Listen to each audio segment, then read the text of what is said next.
हालांकि उस समय पर हमें स्वप्न सच मालूम पड़ता, असली प्रतीत मालूम होता। लेकिन जब हम लोग सुबह उठते हैं, जब हमारी आंखें खुलती हैं, तब हमें होश आता कि नहीं भाई, हम तो स्वप्न देख रहे थे, ये सब भ्रम है। ठीक उसी प्रकार से ये दुनिया भी 10, 20, 100 साल का स्वप्न है। अब आप कहोगे हम जाग रहे, परंतु प्रेमी भाई बहनों, ऐसा हरगिज नहीं है। जिस दिन मौत का वक्त आएगा, अरे हम लोग रोएंगे, हाय हाय करके चिल्लाएंगे कि हाय, हमने सारी जिंदगी यूं ही स्वप्न में गुजार दी। जागने का समय तो अभी आया था, जो कुछ करना था अभी करना था। लेकिन प्रेमी भाई बहनों, अब पछताए होत क्या, जब चिड़िया चुग गई खेत। अरे महात्मा प्रेम से जीवों को समझाते, वह देह और गृह सब झूठा, भरम में काहे को खपना। ये घर बार हमारा अपना नहीं, ये पराया देश है, ये सराय खाना है, ये मुसाफिर खाना है। ये शरीर भी तुम्हारा अपना नहीं, ये भी काल का पिंजरा है, किराए का मकान है, पराया मकान है।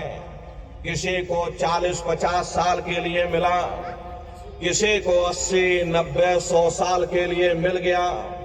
जितने जितने श्वास उस मालिक ने बख्शे हैं, उसे भुगतने के बाद में हमें शरीर को यहीं छोड़ जाना।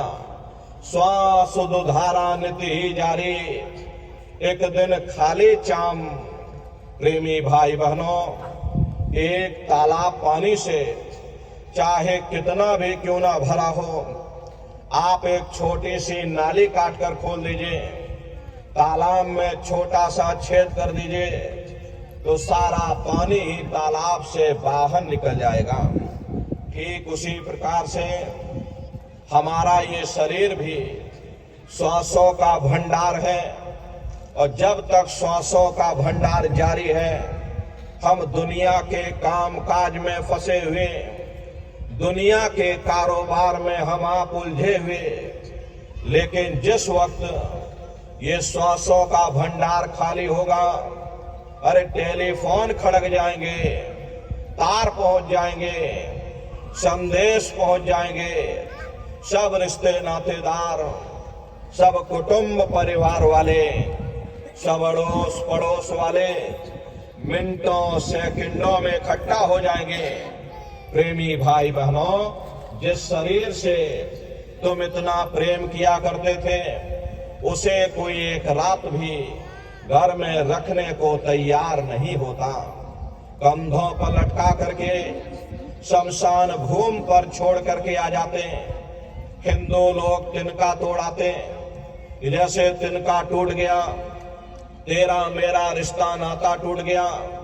मुसलमान, सिख या ईसाई लोग खाक की मिट्टी कब्र में डाल देते कि जो मेरे लिए खाक की मिट्टी है, वह मेरे लिए तू है।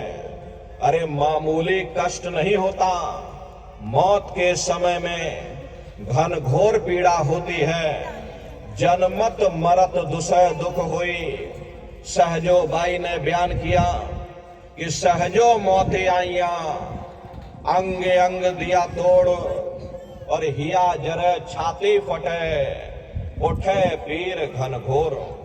गुरु महाराज सत्संग में फरमाते थे कि जैसे 1 लाख बिच्छू एक साथ मिल करके हमारे शरीर पर डंक मारे, उससे भी लाखों करोड़ों गुना ज्यादा मौत के समय में दर्द होता है।